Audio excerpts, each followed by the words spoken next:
And welcome back, guys. So at this point, you've gone through all the processes of creating your models and creating amazing UVs and all that good stuff.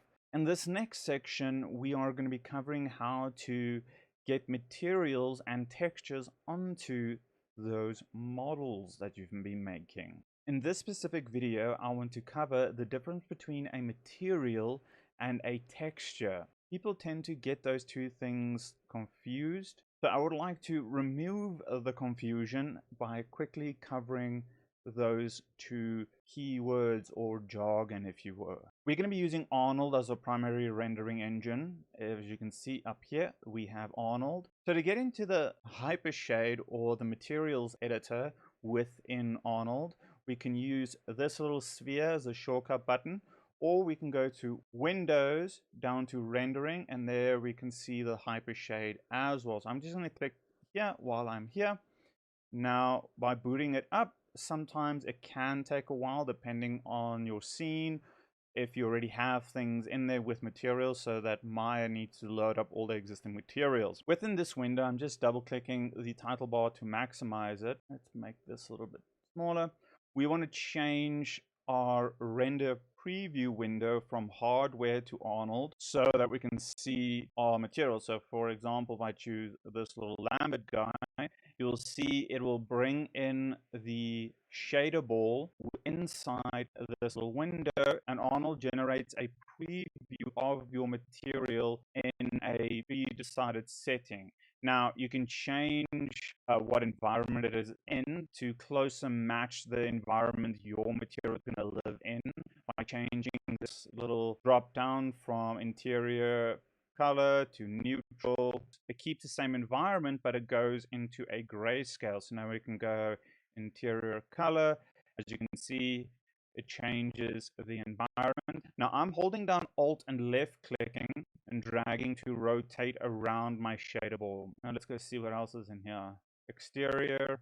So now little shader balls outside in what looks like a little shaded area. And then we can go exterior color 2. And now we on top of a lake of some sort, it seems. Okay. So I'm just going to keep it interior color, and we can keep it here. Now you can also change the model that you can preview your material on to again closely match the object it's going to be on. So we can go from shader ball to cloth.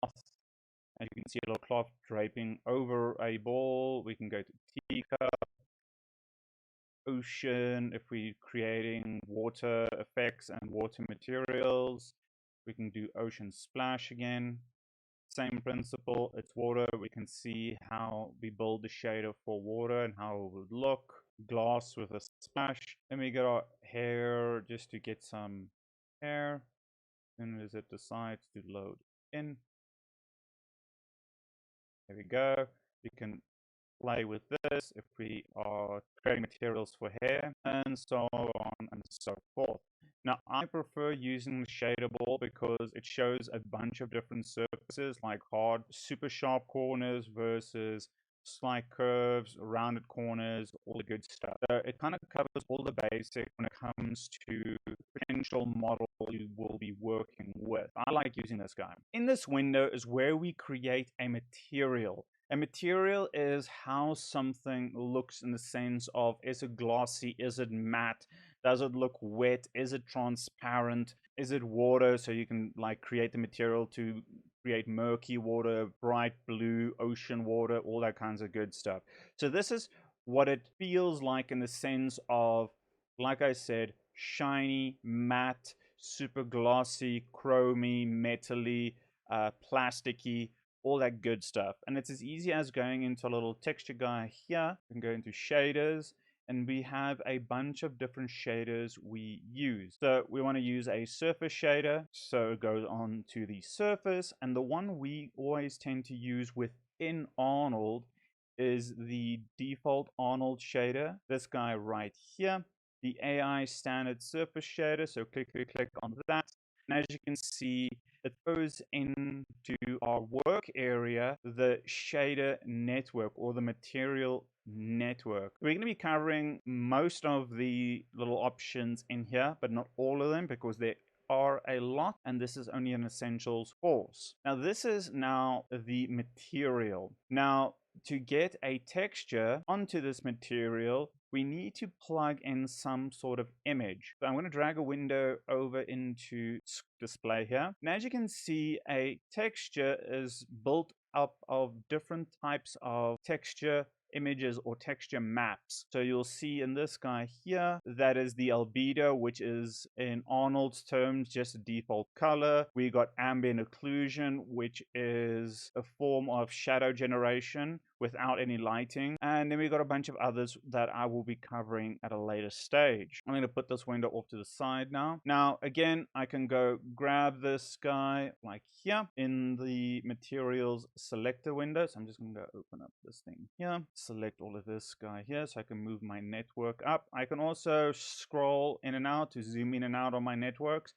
These networks can become quite large, so just keep that in mind. Again, AI standard shader. The first thing you always do is change the material name to closely resemble what it's going to be. For example, if it's wood or stone or chrome or car bumper plastic, keep the name relevant to the object it's going to be on, which will make your life easier down the line when you need to go and look for that material in the materials window, because again, you can land up with like 20 to 30 materials in here by default. Now let's go quickly just plug in some sort of texture map into this guy just to demonstrate how we do that quickly. I'm going to go to my color channel. I'm going to click the little checker box down here. Another little window pops open. We want to plug in a file node. I tend to turn off the filter type, okay, because if you leave it quadratic, Arnold tends to blur the texture